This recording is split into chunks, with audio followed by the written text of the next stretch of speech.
Good day, everybody, and welcome to the Nordic Football Podcast. It's 2024. Summer is quite far away, to be fair. Winter is getting further and further away as well. We're maybe approaching spring.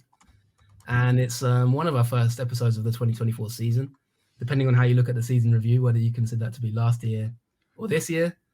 But I'm delighted to say we're back and as bold and beautiful as ever. As I say that, looking at Mr. Steve Wiss on the screen here, my colleague and friend.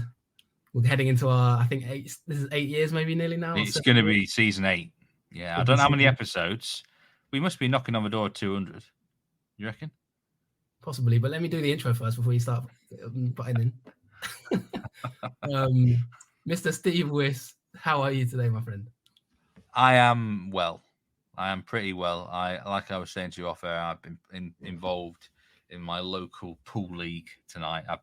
It was of a local derby match between two pubs, less than 2 miles apart. So there was plenty of rivalry. And, I suppose it's a bit, I'm trying to think of a sort of an example. It's maybe not quite Vålerenga Lillestrøm-esque, but it was up there. Maybe one of the Gothenburg derbies we can be compared to.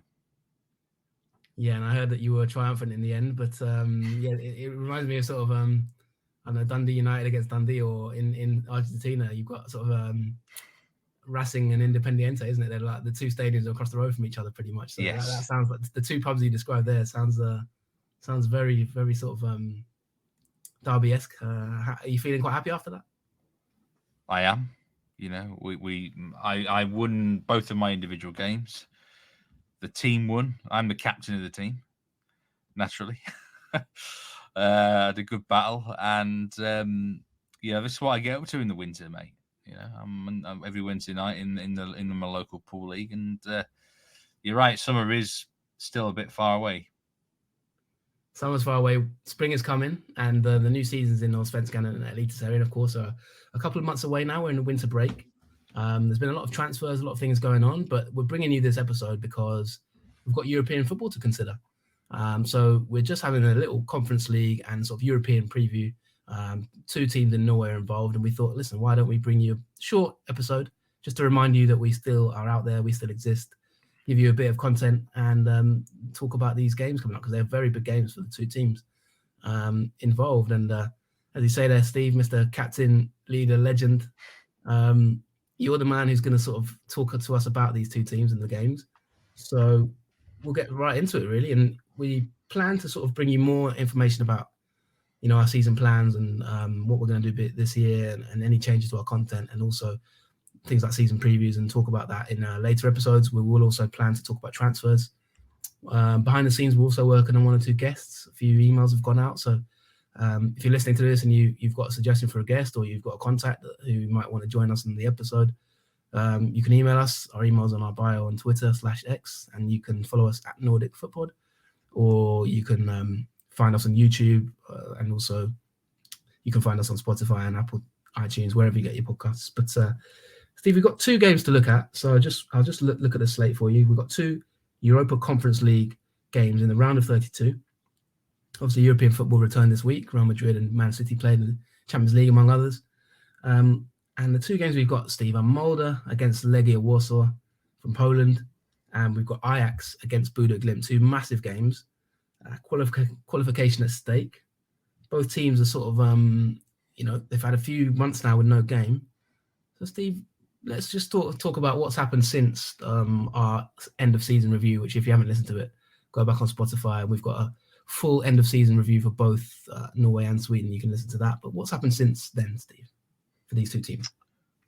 Well, let's start with the Ajax Bodø Glimt game. And there's been plenty happening at Bodø Glimt. I think literally the next day or the day after we did our season review episode, there was huge news that Bodø Glimt poached Tromsø's manager, Gaute Helstrup. But he wasn't moving there as a manager. He's only moved there as an assistant manager. So they poached him. They've already poached one of Tromsø's best players, Jostein Gundersen, the centre defender, on a free transfer. So it came out of the blue. There was no warning or anything. Otherwise, we would have talked about it. It was just a complete big shock. So they've got obviously a very, very good coaching team. It has led to rumours that is this maybe Kjetil Knutsen's last season at Glimt? Will he move in the summer or something like that? And they've got a ready-made replacement in Hellstrup, who was a fantastic coach. I consider it a bit like I think they saw Tromsø as a bit of a rival from last year. That they before they started to get bigger and grow from it, they thought, let's nip this in the bud and let's get what's the word? Let's get the head of the monster, if you want to say that, because Hellstrup was a big part of the manager, and there's a lot of unhappy Tromsø fans about it. So that was the coach inside of Glimt, and obviously Gunnarsson came in as well.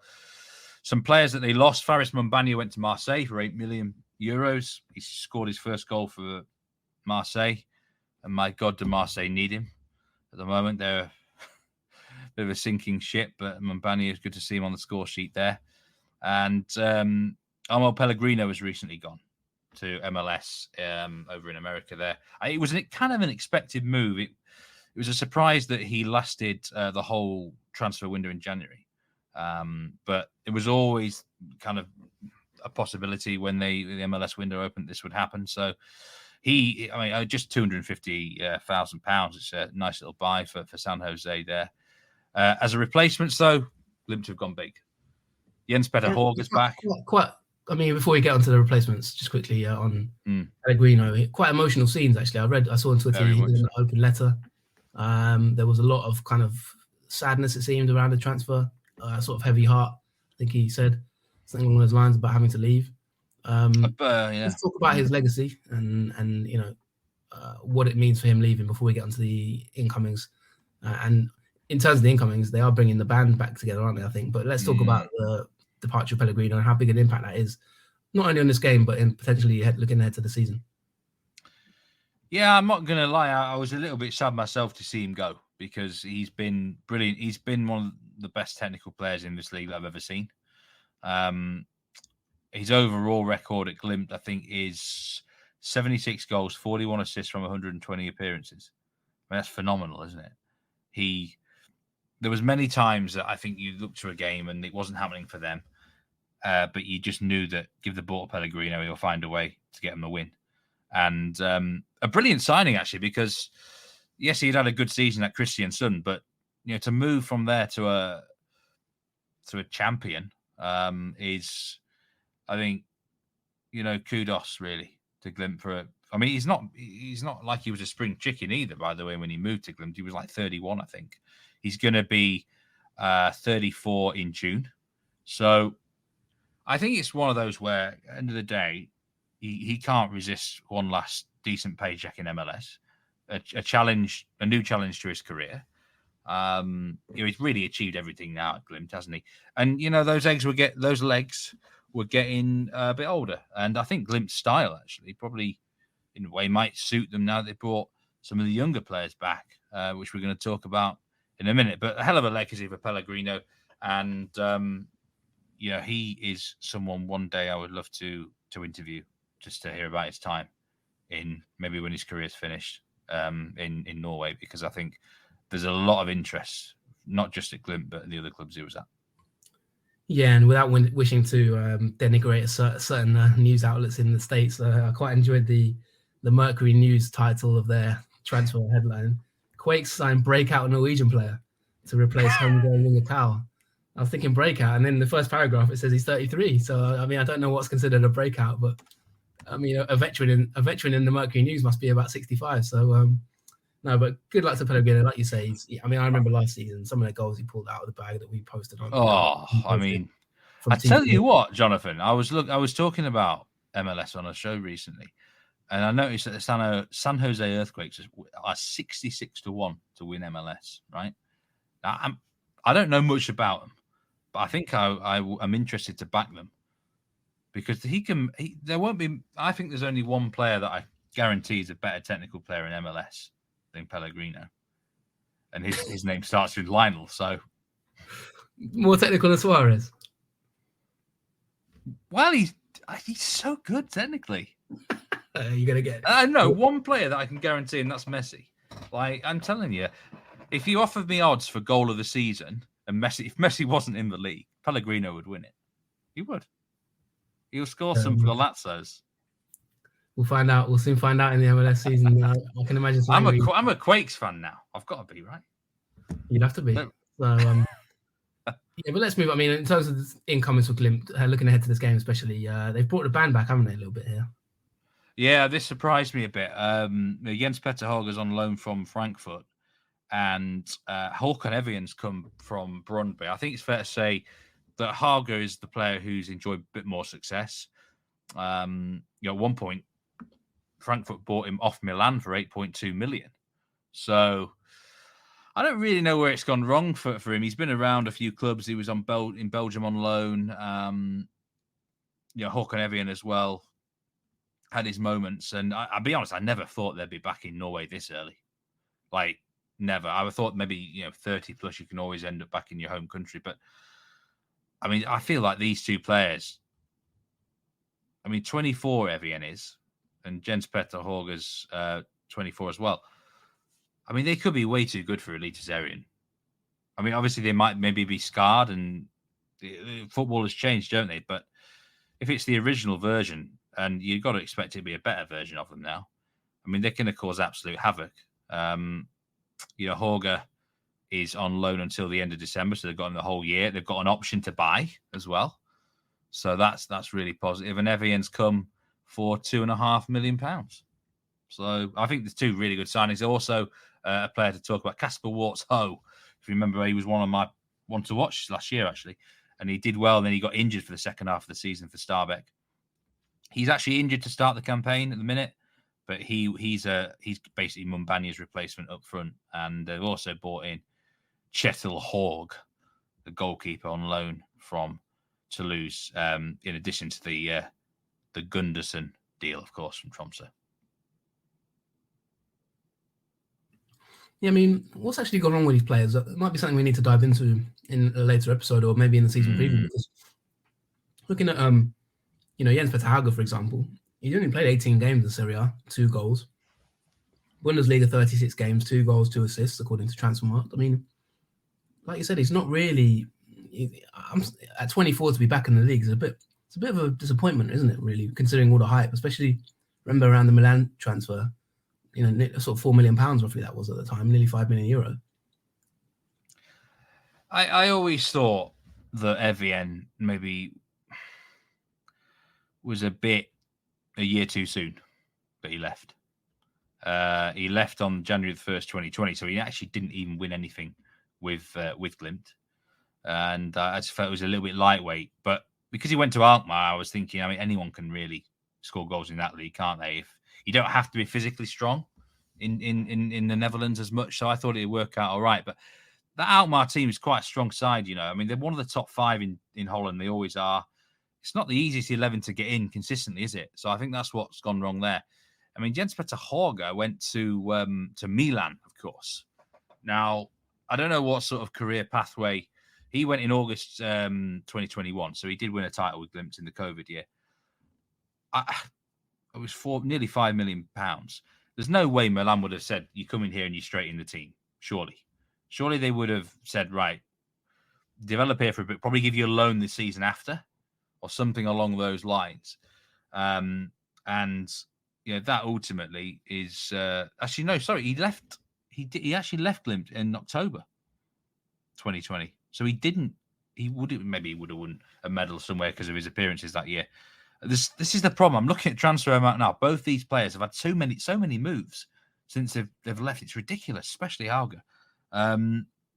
But he went to Frankfurt on loan. Then they got him permanently for 8.2 million. Then he went to Ghent on loan. I don't really know what's gone wrong because you got to think Jens Petter Hauge would have done all right in Frankfurt. It's not a hard league offensively, and he always, for me, had the attributes to succeed there. So.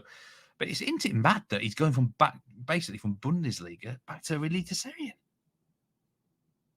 I did feel he looked a bit lightweight at Milan. In the games I saw when he was at Milan. Yeah, you would say that. But at the end of the day, it's a bit of a strange one, isn't it? We haven't got too much time on this show, so let's move on to.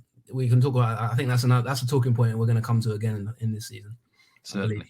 Are these Norwegian players, these talents they're exporting, are they maybe? Is there something missing? Maybe a missing ingredient from Glimt that they're exporting. That there's a lot of them are coming back. It's more than these two as well, isn't it, Steve? There's been a few more players who've come back. There has been, yeah, there has. Don't know if you know. Swedish as well, Who? Swedish players as well. It's happened to I them mean, before. like Glimt players who've come back. There's been yeah. I mean, yeah. Sorry, yeah. Yeah. I mean that again. It's. I think what it does tell you is that it's very hard to break into the starting 11s of some of these big clubs in Europe. It just is. Yeah. It is hard, and it's you sink or swim. And I'm not saying they've sunk, but it's just tricky, isn't it? It's tricky. We'll come back to that. Like, it's definitely going to be a talking point, I think, in the coming weeks. Looking at Ajax, they are currently 5th in the Eredivisie. They've had a very up and down season. I mean, at one point in this season, they were near the bottom of the table, Steve. We actually did it for those who don't know, I'm doing an MBA course, and we actually studied Ajax as a case study. The drama they've been through over the past few years with the departure of Overmars and issues with Edward van der Sar, obviously, people at the top of the club, and so much managerial turmoil and turnover. They were near the bottom of the league. They got new management in, and they're currently 5th, as I say. They're 24 points off the top of the table, which is incredible for Ajax. They do have some decent talents, but they've also got some veterans. Jordan Henderson on loan, I think, from Saudi Arabia, or he's terminated his contract, but he's there. So it's a very hodgepodge team. Given that Glimt haven't played, I mean, how's their preparations been for this game, Steve? Given that they've not played league football for a while, a good 2 months now, pretty much more than that. How's the preparations for this game, and where do you see it going from that point of view? I think they've played three decent. How can they hurt Ajax? They've played 3 decent friendlies. They beat Hammarby 3-2. They lost to Sparta Prague, and they just beat Malmo 4-0. And they've been building up towards this. So it's not the worst preparations. I mean, I think it's a good draw because Ajax are an absolute basket case club. Their average goals per game in the Eredivisie is 4.2 goals per game their matches contain. So you know how this is going to go. This is not going to be 0-0, 0-0. Could be like a 2 or 3 or somewhere with these two. I mean, it's going to be entertaining football. Ajax can't defend. They don't want to defend, and they don't know how to defend. So but you're right. They do have some dangerous players in attack as well. The manager is an interim boss. I wonder, could this be a job interview for Kjetil Knutsen? Because at the end of the season, this Ajax job, I think, is up for grabs. And I think it'd be a great landing spot for Kjetil Knutsen if he was to leave. I mean, John Vant Schip is in charge, interim basis for Ajax. And he has obviously, he came when there were some rather stormy seas, So he's improved their results a bit, but he hasn't improved their defence. Glimt will come here definitely looking to expose Ajax's defensive line, counter-attacks. I mean, Jens Petter Håkan Evjen might play up front. He's not actually a striker, but he might play as like a shadow striker or something in that sort of role. So I think the pace of Glimt is going to cause problems out wide and through the centre. It's going to be a fast-paced game, and it's a simple case of who is going to outshoot the other, really. I think, can they win in Amsterdam? Why not? Because quite a few teams have won in Amsterdam this year.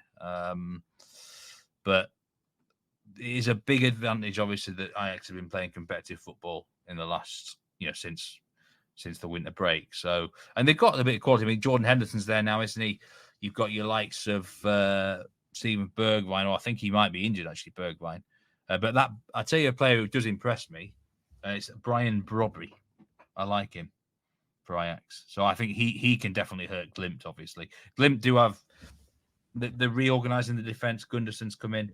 The goalkeeper position still concerns me. I'm not going to lie, until they get someone more regular. So I think we're going to get a really exciting game of football, though, Jonathan, over both legs, especially in Amsterdam.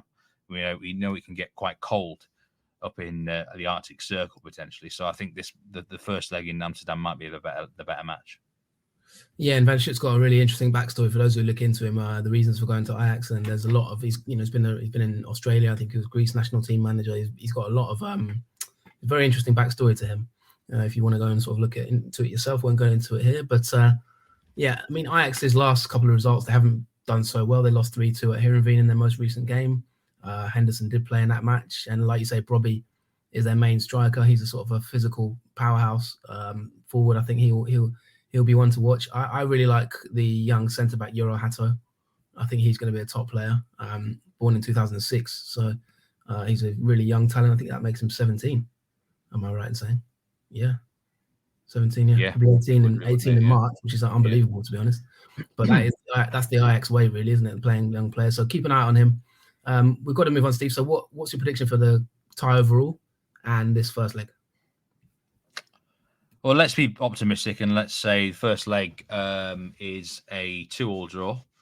Let's say that Glimt win the second leg 3-2.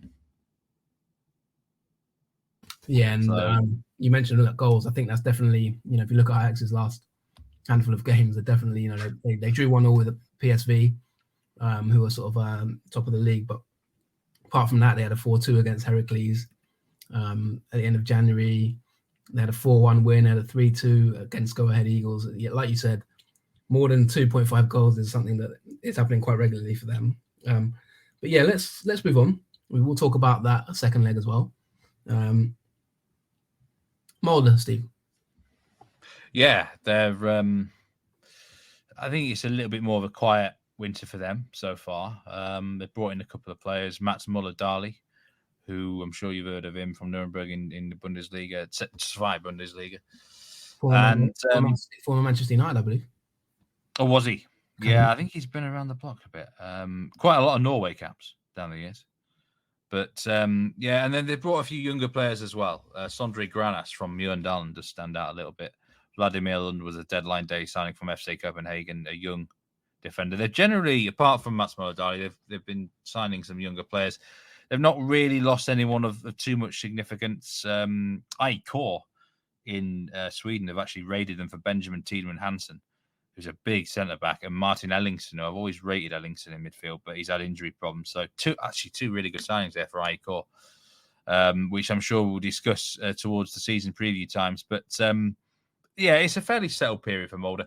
I think it's quite a tougher game than you think this. There's a lot of people saying that, Molde are the favourites to win the first leg, but something about Polish teams have been the bane of Norwegian teams, in recent years.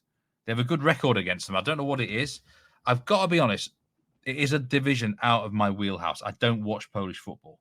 Okay. I watch a lot of leagues around the world, but this is not a league that I cover. So Legia Warsaw, I really couldn't tell you the foggiest about them too much. I watched a bit of them, in Aston Villa's Conference League group. I think it was. And they're not bad. I think they actually finished up about AZ Alkmaar in that group, which is not bad. There's something about, domestically they're third or fourth, so they're not amazing there. It's a bit of a weird looking league this year. Molde have got to make the most of home advantage in the first leg, mate, I tell you, because if they don't, then it's a tough place to go in Poland.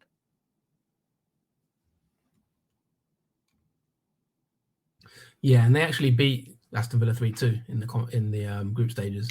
And I'll be honest with you, Steve, I saw them in the Villa Park game, and even in that game, I thought they actually impressed me.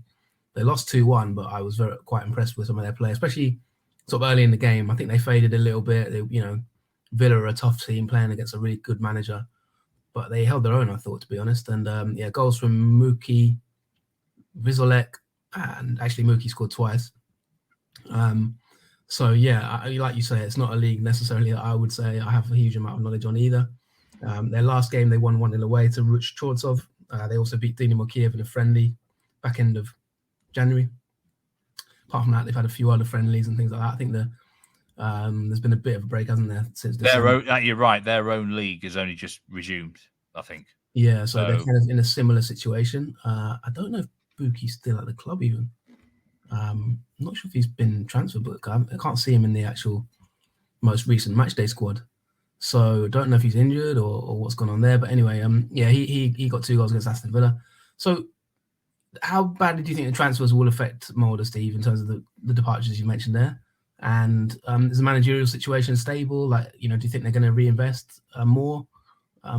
Give us a sort of health check of the club at the moment. Well, Haldor Stenovic has come in from Stromsgodset, for 700,000. I think that's quite a good signing because he can play in a lot of different positions in midfield and attack, or even left and right back, actually. Proper Swiss Army knife if you want him to be. I think their bigger problems, actually, they've got 2 injuries. Karlstrom, the goalkeeper, is, I believe, ruled out for a bit. That's a big loss for me. And Emil Breivik, who had a fantastic 2023, broke his leg at the back end of the Europa League campaign. I can't remember what match it was, but you're looking. I mean, broken legs about 6 months, isn't it? 5-6 months minimum. So I think he could be 12. Anything depends how bad the break is and where. I think a lot of the. I mean, I've seen some sources saying he's back March, April, so maybe he's not such a bad one. But he's out of this, and I think he was a big player for them last year and in the Europa League matches that they did all right in. So. Yeah, I'm not so sure. I mean, their build-up, they lost to FC Copenhagen, I think, in a friendly. It was 3-1. So, I mean, you can't take much from friendlies, can you? But I'm not sure. I mean, I'd love to see Molde get through. And they're going to have to win this third leg. I've just got a feeling they're more likely to be sort of rusty than what Glimt are. Just a gut feeling. Yeah, and Mookie, by the way, has actually gone to Besiktas for 10 million euros. So that is a hell of a cash injection for Legia. I'm not entirely sure who they've sort of maybe signed to replace him. But on the last day of the January transfer window, he actually went to Besiktas, as I say. So that's a lot of money. A hell of a lot of money. He looks a decent player as well, 22 years old. So yeah, they've lost. I guess that's a big loss though, as well, isn't it? If they don't, maybe that. What is he? A striker, you say? Striker. I mean that. I've got a feeling these two ties might be low scoring, actually, to be honest with you. Just a feeling, right, without knowing too much about Legia. But you're going to ask me for a prediction. I think draw first leg. Maybe 1-1 draw, even 0-0. And I think the Polish side will win the second leg. So I think Molde will get knocked out. It's one of those ties, you look at it, it's not glamorous, is it? So you don't really get much of a good feeling about it. Then inevitably people will look at it and say, "Oh, Molde should beat them, shouldn't they? Legia Warsaw." But actually, it's a far tougher tie than you give it credit for. I've seen it before. I think Glimt got done over this time last year, or a couple of years ago, by what are they called? There was another Polish team. It's not a league I'm familiar with. I do apologise if we've got some Polish listeners, but anyway, Glimt got surprisingly knocked out when you wouldn't have expected them to. So, yeah, I just a little bit of a bad feeling for Molde, but hopefully you can get through. It'd be great to see a couple of Norwegian sides in the next round of matches.